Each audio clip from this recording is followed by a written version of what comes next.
로마서 8장 12절에서 17절 말씀입니다.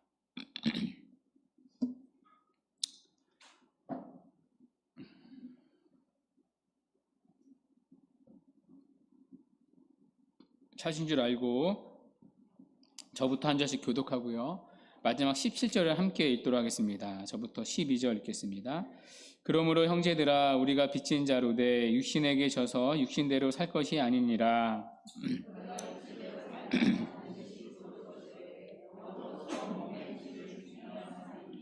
무릇 하나님의 영으로 인도함을 받는 사람은 곧 하나님의 아들이라.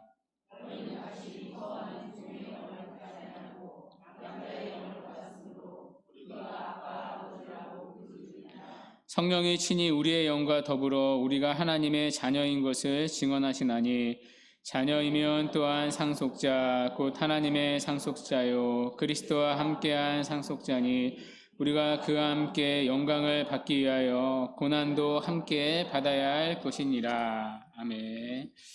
지난 시간 우리는 육신을 따르는 자와 성령을 따르는 자를 살펴봤습니다.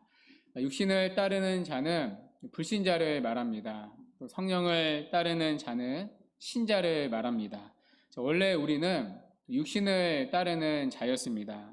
그러나 이제는 성령을 따르는 자가 되었습니다. 이 일은 우리 스스로의 결단으로 일어난 일이 아니었습니다. 앞으로는 육신이 아니라 성령을 따라야지 우리가 결단하고 옮긴 게 아니었습니다. 옮긴 게 아니라 옮겨지게 되었습니다. 하나님의 일방적인 주권과 은혜로 이루어진 일입니다. 하나님의 영, 성령 하나님이 우리 안에 오셨기 때문에 가능해진 일입니다. 성령 하나님이 우리 안에 오셨기 때문에 우리는 더 이상 육신이 아니라 성령의 지배 아래 있게 되었습니다. 그 결과 우리는 성령을 따라 살게 되었습니다. 그러므로 성령을 따르는 일은 성령의 사역으로 일어난 일입니다. 그런데 이 성령의 또 다른 사역이 있습니다. 바로 우리를 하나님의 자녀로 만드시는 일입니다. 그래서 오늘 본문에 보면요, 반복되는 표현이 하나 있습니다. 바로 하나님의 자녀라는 표현입니다. 여러분 14절을 한번 눈으로 보시겠어요? 무릇 하나님의 영으로 인도함을 받는 사람은 곧 하나님의 아들이라. 또 15절 중간에 양자의 영을 받았으므로 우리가 아빠 아버지라고 부르시느니라. 또 16절 하반절에 하나님의 자녀인 것을 증언하시나니. 또 17절에 자녀이면 또한 상속자 곧 하나님의 상속자요. 그러니까 매 절마다 하나님의 자녀라는 표현이 반복되고 있습니다. 하나님의 자녀됨, 이것이 성령의 사역으로 우리에게 일어난 또 하나의 일입니다.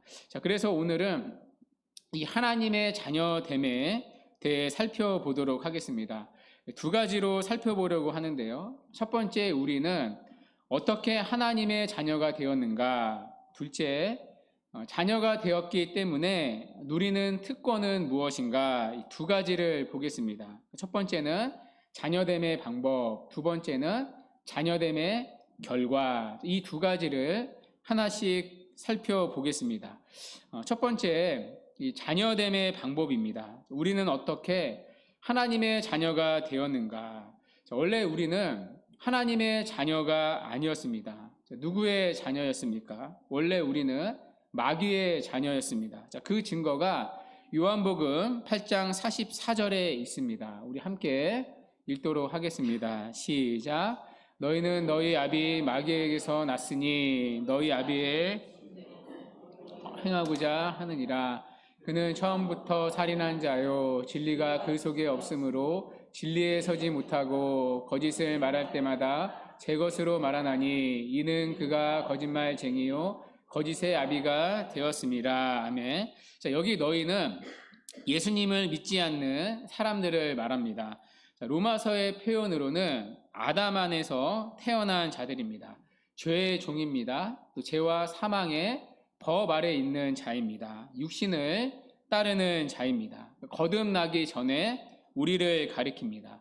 자, 그때 우리는 누구에게서 났습니까? 너희 아비 마귀에게서 났으니. 자, 우리는 원래 마귀의 자식이었습니다. 그러니까 우리의 아버지는 마귀였습니다. 자, 그런데 어떻게 우리는 하나님의 자녀가 되었습니까?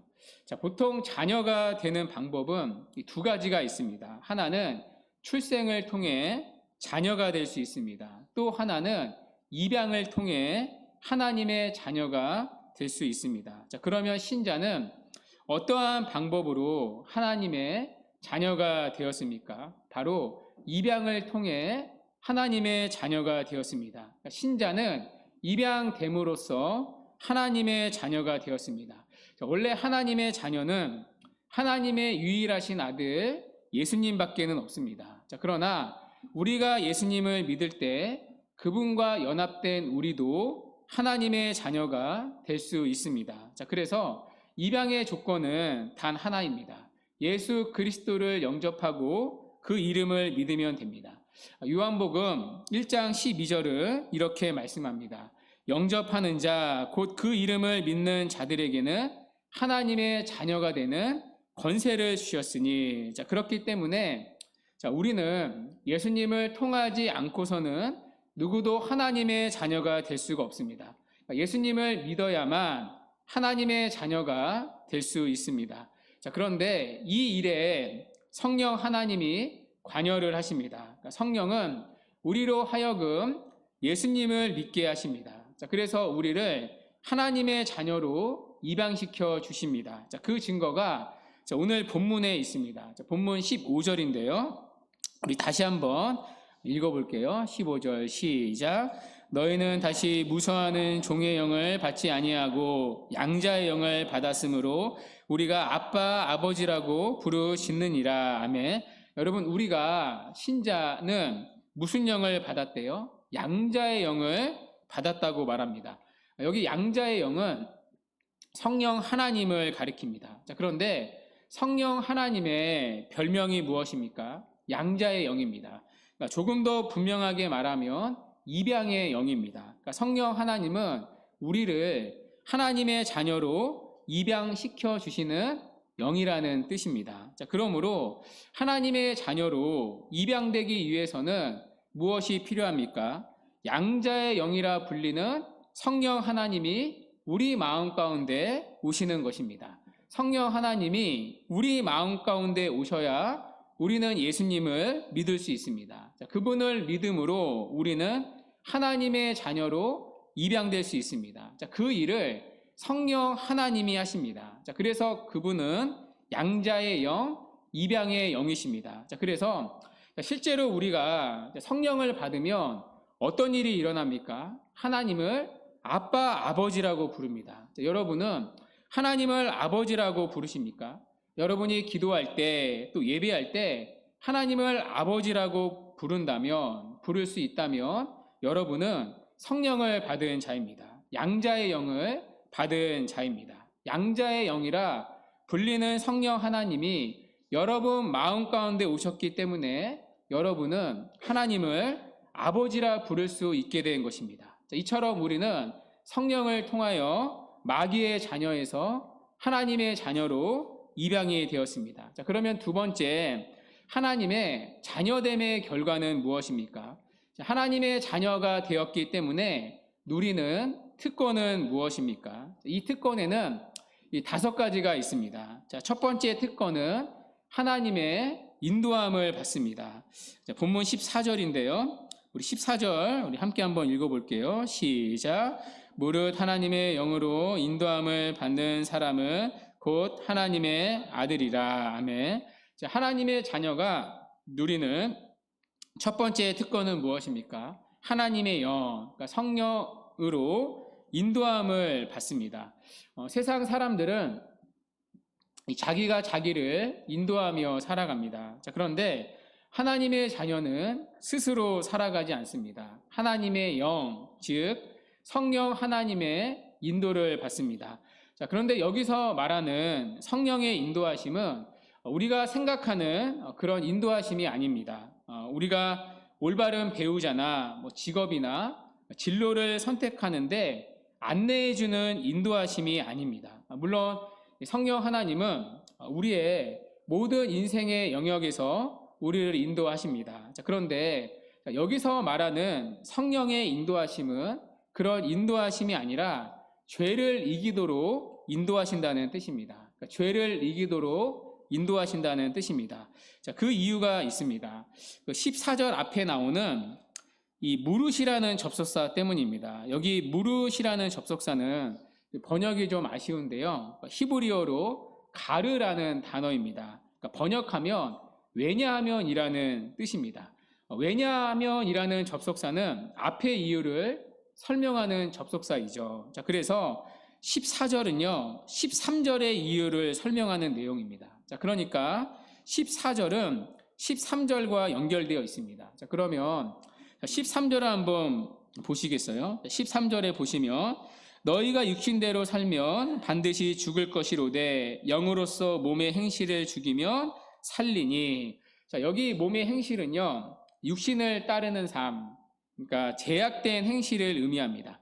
거듭난 신자인 우리도 자꾸 죄를 짓고 싶은 유혹이 있지 않습니까? 그때 죄를 죽이지 못하면 그 죄가 우리를 죽입니다. 그렇죠? 그래서 죄를 죽여야 합니다. 그런데 죄는 우리 스스로의 힘으로 죽이지 못합니다. 반드시 누구의 능력으로만 죄를 죽일 수 있습니까? 성령의 능력으로 죄를 죽일 수 있습니다. 그래서 바울은 영으로서 몸의 행실을 죽이라고 했습니다. 그리고 바울은 그 이유를 14절에서 설명합니다. 왜 우리는 영으로서 몸의 행실을 죽일 수 있는가? 왜 우리는 성령으로 죄를 죽일 수 있는가? 왜냐하면 하나님의 자녀인 우리는 하나님의 영으로, 성령으로 인도함을 받는 사람이기 때문입니다. 그러므로 하나님의 영으로 인도함을 받는다는 것은 13절에 나오는 영으로서 몸의 행실을 죽이는 것과 연결되는 것입니다. 우리는 영으로서 몸의 행실을 죽일 수 있습니다. 성령의 능력으로 신자는 죄를 이길 수 있습니다. 왜냐하면 하나님의 자녀된 우리는 성령의 인도하심을 받기 때문입니다. 죄를 죽이도록 성령의 이끌림을 받기 때문입니다. 여러분, 이것이 하나님의 자녀가 누리는 첫 번째 특권입니다. 죄를 이기도록 성령의 인도함을 날마다 받는다는 것입니다. 여러분, 누구도 스스로의 힘으로는 죄를 이길 수 없습니다. 그러나 우리는 죄를 이길 수 있습니다. 우리는 죄를 이기도록 하시는 성령의 인도하심을 받기 때문입니다. 오늘도 성령 하나님은 하나님의 자녀된 우리를 인도하고 계십니다. 죄를 깨닫게 하십니다. 미워하게 하십니다. 회개하게 하십니다. 그래서 우리는 성령의 능력으로 죄를 죽이며 살아갑니다. 그 결과 영으로서 몸의 행실을 죽이면 살리니 라는 말씀처럼 우리는 생명을 누리며 살아갑니다. 그 예로 우리의 마음에 욕심이 가득할 때가 있습니다. 가질 필요도 없고 가져서도 안 되는 것을 갖고 싶어하는 욕심과 욕망이 가득할 때가 있습니다. 그때 성령님은 어떻게 하십니까? 기도하는 가운데 또 말씀을 듣는 가운데 그것이 우리의 욕심과 욕망이라는 것을 깨닫게 하십니다. 그래서 우리를 회개하게 하십니다. 욕심을 버리게 하십니다. 그렇게 하심으로 생명과 평안에 이르게 하십니다. 또 우리 마음에 누군가를 향한 미움이 가득할 때 성령 하나님은 어떻게 하십니까? 그것이 잘못된 마음이라고 반드시 깨닫게 하십니다. 우리로 하여금 죄책감을 느끼도록 하십니다. 그래서 미워하는 마음을 버리도록 하십니다. 또 우리의 마음에 죄악된 것이 가득할 때 성령 하나님은 그것을 보게 하시고 우리를 회개하게 하십니다. 그렇게 하심으로 우리가 생명과 평안에 이르도록 하십니다. 이것이 하나님의 자녀가 누리는 특권입니다. 성령의 인도하심을 받습니다. 성령이 미워하는 죄를 우리도 똑같이 미워하도록 하십니다. 성령이 사랑하시는 일을 우리도 똑같이 사랑하도록 하십니다. 우리는 이런 식으로 성령의 인도함을 받습니다. 그래서 우리는 죄가 가져다주는 죽음이 아니라 죄를 이기는 생명과 평안을 누립니다. 여러분, 얼마나 복된 특권입니까? 오늘도 불신자들은 자기가 자기를 인도하며 살아갑니다. 겉으로 보기에는 자유한 것처럼 보입니다. 마음대로 사는 것 같으니까요. 자, 그러나 그들은 실상 마귀의 종이고요. 죄의 종입니다. 그들의 자유는 죄를 짓는 자유밖에 없습니다. 그들의 열매는 다 죄의 열매입니다. 결국은 죽음의 길, 멸망의 길입니다. 자, 만일 우리도 우리 스스로를 인도하면 우리의 결국도 멸망의 길입니다. 우리도 만일 성령 하나님이 인도해 주시지 않으시면 우리는 당연히 죄를 따라 살아가게 될 것입니다. 오늘도 우리는 몸의 행실, 죄악된 행실을 따라 살아가게 될 것입니다. 육신을 따라 멸망을 향해 달려갈 것입니다. 자, 그러나 우리는 그 죄악된 길에서 돌이킬 수 있습니다. 죄로부터 돌이킬 수 있습니다. 죄를 깨달을 수 있습니다. 죄를 회개할 수 있습니다. 죄를 이길 수 있습니다. 자, 그 결과 우리는 생명과 평안을 누립니다. 왜냐하면 우리를 하나님의 자녀로 거듭나게 하신 성령 하나님이 우리를 떠나지 않으시고 우리 안에서 우리를 인도하시기 때문입니다. 죄를 이기도록 오늘도 인도하시기 때문입니다. 이것이 하나님의 자녀가 누리는 첫 번째 특권입니다.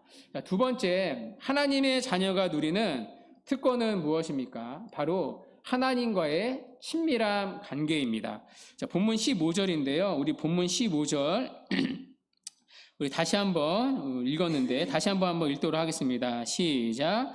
너희는 다시 무서워하는 종의 영을 받지 아니하고 있으므로 우리가 아빠 아버지라고 부르짖느니라. 아멘. 여기서 바울은 두 가지 영을 비교합니다. 하나는 종의 영입니다. 또 다른 영은 양자의 영입니다. 여러분, 이 종과 아들의 차이는 무엇입니까? 이 종의 특징은요, 두려움입니다. 자, 그래서 바울은요, 종의 영 앞에 수식어를 하나 붙였습니다. 무서워하는 종의 영이라고 말합니다. 종은 두려움에 속박된 사람입니다. 종이라는 사람은 그가 행한 대로 받기 때문입니다. 자기가 잘하면 주인으로부터 칭찬을 받습니다. 자, 그러나 자기가 잘못하면 주인으로부터 매를 맞습니다. 자, 그러니까 늘 두려움 가운데 살아갑니다. 일을 하는 이유가 매를 맞을까봐, 벌을 받을까봐 일을 합니다. 늘 주인에게 벌을 받을지도 모른다는 두려움과 불안감이 있습니다. 자, 그런데 이것이 신과의 관계에도 나타납니다. 신을 섬기는 이유도 두려움 때문입니다. 내가 잘하면 신이 나에게 상을 주지만 내가 못하면 벌을 받는다고 생각합니다. 내가 잘하면 신이 소원을 들어주지만 내가 못하면 신이 나에게 해를 가한다고 생각합니다. 자, 그래서 신에게 잘 보이기 위해서 돈을 바치고 정성을 바칩니다. 여러분, 이게 모든 세상의 종교의 메커니즘 아닙니까? 자, 그 기저에는 두려움이 있는 거죠. 그러니까 그게 바로 종의 영입니다. 두려움의 영입니다. 자, 그러나 우리가 하나님의 자녀가 되면서부터는 이런 두려움이 사라지게 되었습니다. 우리는 두려움의 영이 아니라 자녀의 영을 받았기 때문입니다. 자, 자녀의 특징은 무엇입니까? 자녀는요, 두려움이 없습니다. 제가 신대원 다닐 때 교수님이 한 분 계셨습니다. 그 교수님은 좀 무서운 분이셨습니다. 그분 주위에는 학생들이 가지를 않았습니다. 저기 멀리서 이렇게 보이면 다 도망쳐 버렸습니다. 그런데 하루는 그 교수님을 보자마자 뛰어가서 안기는 자매를 보았습니다. 누군가 나중에 봤더니 바로 그 교수님의 딸이었습니다. 그러니까 우리에게는 무서운 교수님이었지만 그 자녀에게는 아버지였기 때문에 무서울 것이 전혀 없었습니다. 그걸 보면서 깨달았습니다. 우리는 종의 영을 받은 거구나. 그런데 저 자매는 자녀의 영을 받은 거구나. 그러니까 자녀이기 때문에 두려움이 없습니다. 우리가 하나님의 자녀가 되었다는 것도 마찬가지입니다. 우리는 하나님을 두려워서 섬기는 자가 아닙니다. 그러니까 잘하면 상을 받고 못하면 벌을 받는다는 불안함과 두려움을 가지고 하나님을 섬기는 자가 아닙니다. 우리는 그런 종의 영이 가져다주는 율법주의에 속박된 자가 아닙니다. 우리는 이미 예수 그리스도 안에서 정죄함이 없습니다. 의롭다 여김을 받았습니다. 자, 그래서 우리가 하나님을 섬기고 순종하는 이유는 두려워서가 아닙니다. 바로 하나님의 자녀가 되었기 때문입니다. 우리는 하나님을 무서워하는 종의 영이 아니라 양자의 영, 자녀됨의 영을 받았기 때문입니다. 우리에게 하나님은 아버지이십니다. 자, 그래서 우리도 하나님을 보면 더 이상 도망가지 않습니다. 무서워서 피하지 않습니다. 하나님을 피하기보다는 다가가 안기고 싶어집니다. 우리는 종의 영이 아니라 양자의 영을 받았기 때문입니다. 자, 그래서 양자의 영을 받은 우리는 하나님을 어떻게 부릅니까? 15절에 보면 아빠, 아버지라고 부릅니다. 그러니까 단순히 아버지라고 부르지 않습니다. 아빠, 아버지라고 부릅니다. 이 아빠라는 말은요, 이 친밀함의 표현이죠. 그러니까 어린 아이들이 아버지를 친근하게 부르는 말입니다. 그만큼 자녀된 우리에게 하나님은 친밀한 분이십니다. 물론 우리가 잘못하면 하나님께 나가기 두려울 때가 있습니다. 자, 그러나 그때에도 우리는 하나님의 종이 아니라 자녀로서 나갈 수 있습니다. 자, 그 이유가 이 본문 16절에 있습니다. 16절 보시면 성령이 친히 우리의 영과 더불어 하나님의 자녀인 것을 증언하시기 때문입니다. 그러니까 성령 하나님이 그때에도 우리가 하나님의 자녀라는 것을 깨닫게 하시기 때문입니다. 자, 그래서 우리는 언제 어디서든 어떠한 상황에서도 하나님을 두려워하지 않습니다. 아빠, 아버지하고 하나님께 나아갈 수 있습니다. 특별히 이 아빠라는 단어는요, 예수님이 하나님을 부르실 때 사용하신 호칭입니다.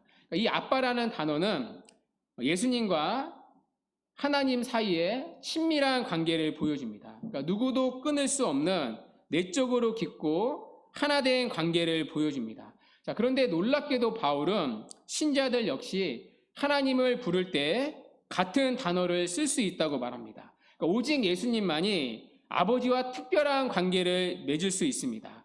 오직 예수님만이 하나님을 향해 아빠라는 친밀한 관계를 맺을 수 있습니다. 자, 그럼에도 불구하고 성령의 내주로 말미암아 예수님을 믿고 하나님의 자녀된 우리 역시도 가장 친밀한 이 관계 속으로 들어갈 수 있게 되었다는 것입니다. 자, 그것이 바로 아빠, 아버지라는 호칭입니다. 여러분, 이것이 또 얼마나 놀라운 특권입니까? 여러분, 우리가 살면서 내 마음을 다 나눌 수 있는 한 사람이 있다는 건 정말 소중한 인생의 복입니다. 자, 그런데 우리에게는 그런 분이 계십니다. 바로 하나님 아버지이십니다. 왜냐하면 예수님을 믿는다면 우리에게 하나님은 가장 친밀한 아버지이시기 때문입니다. 자, 그래서 우리는 하나님 아버지께 다 쏟아놓을 수 있습니다. 자, 그분은 우리가 한 얘기를 소문내지도 않습니다. 혼자만 아시고 우리를 긍휼히 여겨 주십니다. 자, 그래서 우리는 언제 어디서든 그분께 나아가 마음을 쏟아낼 수 있습니다. 우리가 죄를 지었을 때에는 죄 사함을 위해서 기도할 수 있습니다. 마음이 힘들 때는 힘들다고 마음껏 토로할 수 있습니다. 누군가에게 상처를 받았다면 하나님 아버지 아시죠? 저 그 사람 때문에 너무 화가 나고 억울합니다. 꺼내놓을 수 있습니다.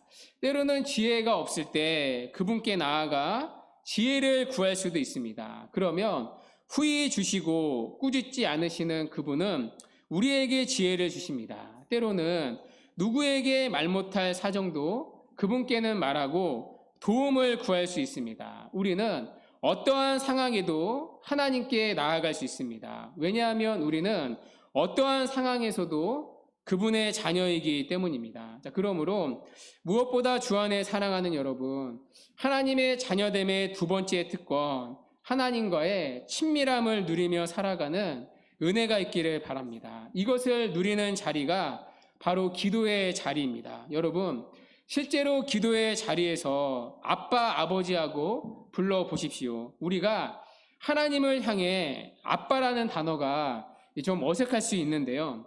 이 기도가 안 될 때, 또 마음이 답답할 때, 외로울 때, 낙심될 때, 내 힘으로 안 될 때 아버지하고 불러보십시오. 자, 그때 양자의 영이라고 불리시는 성령 하나님이 우리 가운데 아버지에 대한 확신을 주십니다. 자, 그래서 아버지 하는 순간 마음이 평안해질 때가 있습니다. 아버지 한마디만 했는데도 마음이 녹아지고 눈물이 흐르고 감사가 회복될 때가 있습니다. 자, 그러므로 바라기는 이 기도의 자리를 통하여 우리에게 허락된 하나님과의 친밀함이라는 자녀된 특권을 마음껏 누리는 은혜가 있기를 바랍니다. 자, 세 번째, 하나님의 자녀가 누리는 특권은 무엇입니까? 자, 바로 구원의 안전입니다. 자, 우리가 하나님의 자녀가 되었다는 것은 결코 버림받지 않는다는 뜻입니다. 그러니까 자녀는 아무리 잘못해도 버림받지 않습니다. 육신의 부모조차도 자녀가 잘못하면 버리지 않습니다. 자녀가 아무리 잘못해도 그 일과 상관없이 그 아이는 여전히 내 딸이야, 내 아들이야 라고 말하는 게 부모입니다. 그 아이가 아무리 약하고 부족해도 그 아이를 끝까지 책임지고 키우는 게 부모입니다. 자, 이렇듯 부모와 자식과의 관계는 잘하고 못하고가 아니라 무조건적인 사랑에 기초하고 있습니다. 자, 부모된 여러분도 이렇게 자식이 어떠하든 무조건적인 사랑으로 키우지 않습니까? 자, 그게 바로 자녀라는 복된 신분입니다. 물론 그렇지 못한 육신의 부모들도 가끔 있습니다. 자, 그러나 정상적인 부모라면 자녀를 버리는 부모는 없습니다. 자, 그렇다면 하나님이 우리를 자녀 삼으셨다는 것은 무슨 의미입니까? 하나님은 단순히 예수 믿는 우리를 의롭다 칭하는 것으로 끝낸 것이 아닙니다. 자, 복음을 말하는, 구원을 말하는 로마서는 이신 칭의로 끝나지 않습니다. 자, 그 다음 오늘 본문에서 양자의 교리가 있습니다. 하나님은 우리를 자녀 삼아 주셨습니다. 자, 그 이유는 무엇입니까? 자, 그만큼 우리를 끝까지 버리지 않으시고 우리를 구원하신다는 것입니다. 특별히 우리는 하나님의 하나밖에 없는 아들 예수님의 피값으로 사신 그분의 자녀입니다. 자, 아들까지 내어주셨다면 무엇도 내어주시지 못하겠습니까? 우리를 자녀 삼으시려고 하나밖에 없는 아들의 목숨까지도 내어주셨는데 우리의 자녀됨을 중간에 취소시키겠습니까? 그럴 리 없습니다. 아들 예수님의 생명을 헛되이 낭비하면서까지 우리의 구원을 취소시킨다? 그런 어리석은 일은 없습니다. 아들 예수님의 생명을 걸었다는 건 자녀된 우리의 구원은 안전하다는 것입니다. 이것이 하나님의 자녀가 누리는 세 번째 특권, 구원의 안전입니다. 우리는 하나님의 자녀됨이라는 그 신분 안에서 구원의 안전을 확신할 수 있습니다. 자, 네 번째, 하나님의 자녀가 누리는 특권은 무엇입니까? 자, 바로 하나님의 상속을 받는다는 것입니다. 자, 본문 17절인데요. 우리 17절 우리 함께 읽어보도록 하겠습니다. 시작. 자녀이면 또한 상속자 곧 그리스도와 함께한 상속자니 우리가 그와 함께 영광을 받기 위하여 고난도 함께 받아야 할 것이니라. 아멘. 자, 하나님의 자녀가 누리는 또 하나의 특권은 무엇입니까? 바로 상속입니다. 그러니까 쉽게 말해 우리는 하나님의 모든 유산을 물려받게 되었습니다. 자, 그런데 우리는 상속받을 자가 아니었습니다. 원래 영원부터 유일한 상속자는 하나님의 유일하신 아들 예수님밖에는 없습니다. 그러니까 예수님만이 유일한 상속자이십니다. 우리는 원래 하나님의 상속자가 아니었습니다. 원래 우리는 하나님과의 원수였습니다. 자, 그런데 성경은 뭐라고 말합니까? 하나님이 우리를 구원하셨을 뿐만 아니라 그리스도와 함께한 상속자로 삼으셨다고 말합니다. 그러니까 우리는 하나님의 아들 그리스도와 공동 상속자가 되었습니다. 왜냐하면 그리스도 안에서 우리도 하나님의 자녀가 되었기 때문입니다.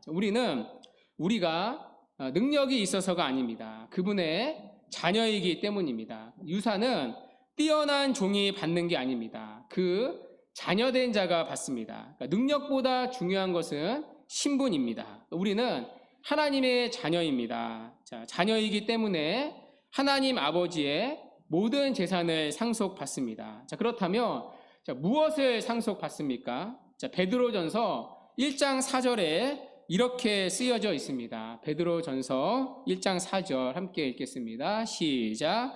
썩지 않고 더럽지 않고 쇠하지 않는 유업을 있게 하시나니 곧 너희를 위하여 하늘에 간직한 것이니라. 아멘. 우리는 이 유업을 받게 될 것입니다. 바로 썩지 않고 더럽지 않고 쇠하지 않는 하나님 나라입니다. 우리는 이 하나님 나라의 상속자가 되었습니다. 여러분, 이 유산이 기독교의 소망 아닙니까? 가령 우리가 사랑하는 사람과 사별할 때가 있습니다. 자, 그때 우리는 세상이 우는 것처럼 슬퍼 울지 않습니다. 소망 없는 사람처럼 울지 않습니다. 왜 그렇습니까? 우리에게는 하늘 아버지와 함께할 미래에 대한 이 유업에 대한 참 소망이 있기 때문입니다. 자, 뿐만 아니라 우리가 이 땅에서의 고난을 참을 수 있는 이유는 무엇입니까? 자, 오늘 바울은 그리스도와 함께한 상속자는 그와 함께 영광을 받기 위하여 고난도 받는다고 말합니다. 하나님의 자녀된 우리는 고난이 있습니다. 자, 그러나 고난 가운데도 소망이 있는 이유는 무엇입니까? 자, 오늘 본문은 아니지만 밑에 18절의 말씀대로 현재의 고난은 장차 우리에게 나타날 영광과 비교할 수 없기 때문입니다. 그러니까 고난은 잠깐이지만 이 영광은 영원하기 때문입니다. 그러니까 하나님 나라에서 누리는 영광은 영원하기 때문입니다. 썩지 않고 더럽지 않고 쇠하지 않기 때문입니다. 우리의 부활한 몸도 영원할 것입니다. 그때 우리의 몸은 썩지 않고 더럽지 않고 쇠하지 않을 것입니다. 우리의 생명도 영원할 것입니다. 더 이상 사망의 권세, 죽음이 없습니다. 천국에서 우리는 영원한 생명을 누리게 될 것입니다. 자, 뿐만 아니라 우리가 받을 유산은 하나님 자신입니다. 우리는 하나님의 것들만 유산으로 받지 않습니다. 하나님의 나라만 받는 게 아닙니다. 우리가 받을 최고의 유산은 하나님 자신입니다. 그날에 우리가 받을 모든 영광의 실체보다 우리가 더 기다리는 것은 그 어떤 것과도 비교할 수 없는 우리 하나님 그분입니다. 우리는 직접 하나님의 영광을 보게 되며 우리 주님을 눈으로 우리 앞에서 만나게 될 것입니다. 그날의 주님은 우리의 눈물을 닦아주실 것입니다. 믿음의 수고를 칭찬해 줄 것입니다. 우리의 아픔을 씻겨줄 것입니다. 그리고 우리는 주님 안에서 영원한 기쁨과 안식을 누리게 될 것입니다. 여러분은 우리 주님을 만나게 될 그날이 기다려지지 않습니까? 자, 그래서 우리는 이 땅을 믿음으로 살아갈 수 있습니다. 우리는 하나님의 유업을 얻을 것이기 때문입니다. 자, 그래서 바울은 18절에서 말하는 것입니다. 생각하건대 현재의 고난은 장차 우리에게 나타날 영광과 비교할 수 없도다. 주 안에 사랑하는 여러분, 바라기는 이 말씀에 눈뜨는 은혜가 있기를 바랍니다. 이 유업의 약속이 우리에게 정말 참된 소망으로 다가오기를 바랍니다. 우리에게는 이 약속이 주어져 있습니다. 왜냐하면 우리는 하나님의 자녀이기 때문입니다. 이것이 하나님의 자녀됨의 네 번째 특징, 하나님의 상속자가 되는 것입니다. 자, 마지막 다섯 번째, 하나님의 자녀가 누리는 특권은 무엇입니까? 하나님의 보호하심입니다. 자, 우리가 하나님의 자녀가 된 이상, 여러분, 우리는 누구의 보호 아래 있습니까? 하나님의 보호 아래 있습니다.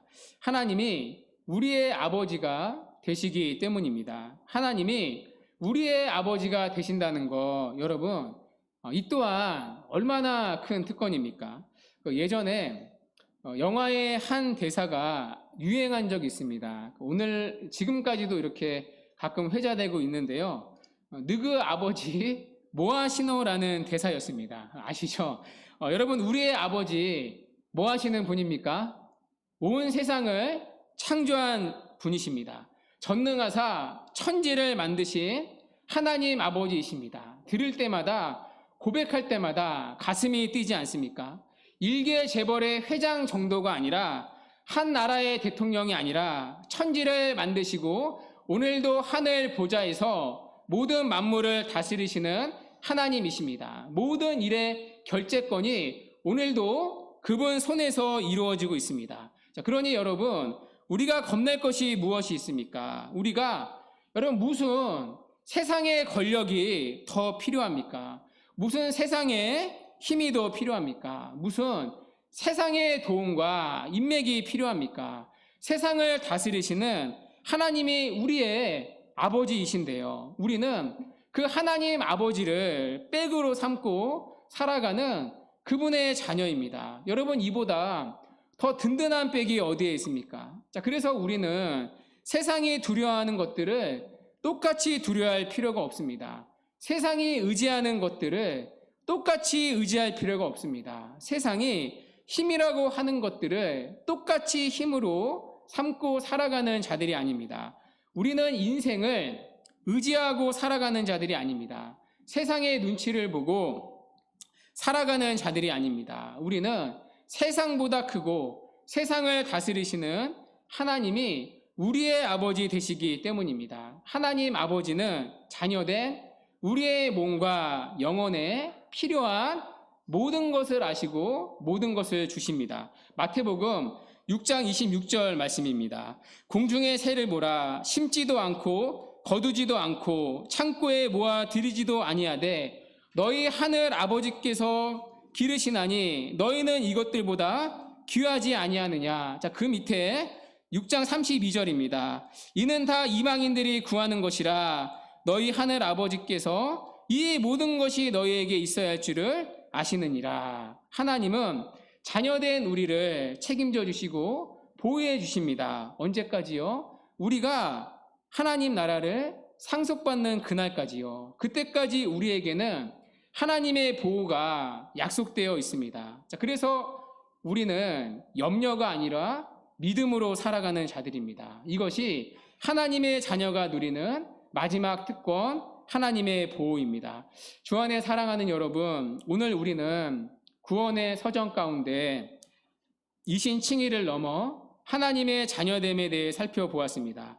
여러분, 우리가 하나님의 자녀로 살아간다는 거 얼마나 놀라운 특권입니까? 우리는 하나님의 자녀됨이라는 신분의 은혜를 미천 삼아 세상을 힘있게 또 다르게 살아가는 자들입니다. 자, 그러므로 새롭게 시작되는 한 주, 이 양자됨의 특권을 하나씩 기억하며 살아가시기 바랍니다. 첫 번째는 성령의 인도하심입니다. 우리는 성령 하나님의 인도를 받으며 살아가는 그분의 자녀입니다. 자, 그러므로 이번 한 주도 성령 하나님께서 내게 뭐라고 말씀하시는지 귀를 기울이며 내 삶의 길을 하나님 앞에 맡기면서 범사의 그분을 따라 살아가시기 바랍니다. 특별히 성령의 인도하심을 따라 몸의 행실을 죽이고 생명을 누리며 살아가시기 바랍니다. 두 번째는 하나님과의 친밀함이라는 특권입니다. 우리는 종의 영이 아니라 자녀의 영을 받았습니다. 우리는 하나님을 두려워하는 종이 아니라 사랑하는 자녀로 부름을 받았습니다. 이 자녀됨의 영광을 기도의 자리에서 마음껏 누리시기 바랍니다. 그래서 날마다 기도의 자리에서 우리의 아버지 되시는 하나님과의 사귐을 통해 한 주간도 그분의 도움과 또 평안과 생명을 누리시기 바랍니다. 세 번째, 구원의 안전이라는 특권입니다. 하나님은 우리를 의롭다 하심으로 끝내지 않으셨습니다. 우리를 자녀 삼아 주셨습니다. 자녀 삼았다는 것은 우리를 버리지 않으시고 끝까지 구원해 내시겠다는 그분의 열심을 드러냅니다.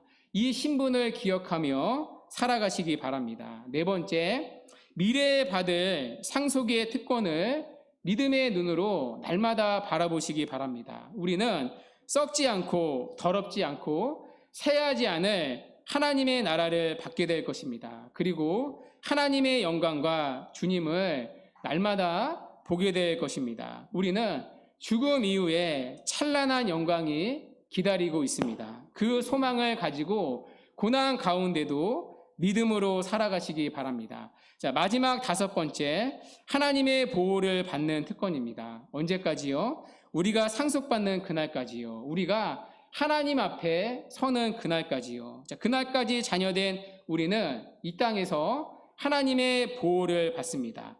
이 믿음을 가지고 세상이 아니라 하나님만 두려워하고 하나님만 의지하시기 바랍니다. 그래서 염려가 아니라 믿음으로 살아가시기 바랍니다. 이렇게 5가지 하나님의 자녀됨의 특권을 기억하며 사는 은혜가 있기를 바랍니다. 그래서 새롭게 시작되는 한 주도 하나님의 자녀된 특권을 누리며 살아가는 저와 여러분 되시기를 주님의 이름으로 간절히 축원합니다. 아멘.